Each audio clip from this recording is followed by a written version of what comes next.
This next technique option is adding text into your composition.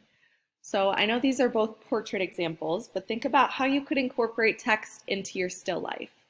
So the example on the left could be an interesting way to explore adding more to your objects, especially if you feel like they lack detail or have a lot of highlights and lighter values.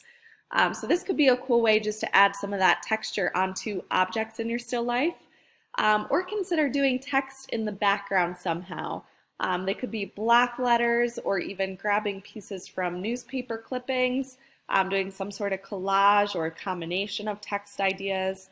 But in the video that I'm going to play, it is going to show just using a simple text in the background and on the objects. But again, think about how you could take this further or even incorporate color into your text or different styles of font.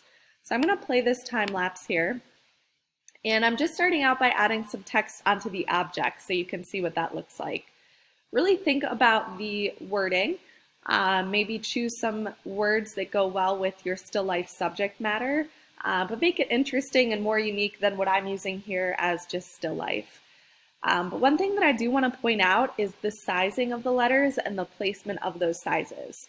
So you'll notice in the highlight areas, I am using letters that are a lot larger versus the areas of shadow that are going to be closer together and smaller text. That way it's going to help push the dimension of your objects that you're drawing. So again, in these highlight areas, you can see the still life is a lot larger, and then the smaller areas, the text is smaller and closer together.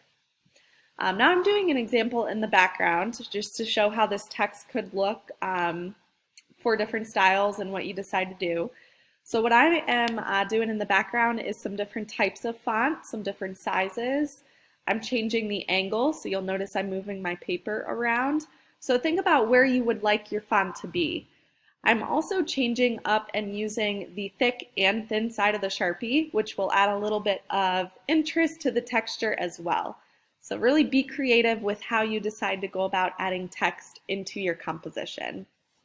But I don't really do the whole example here.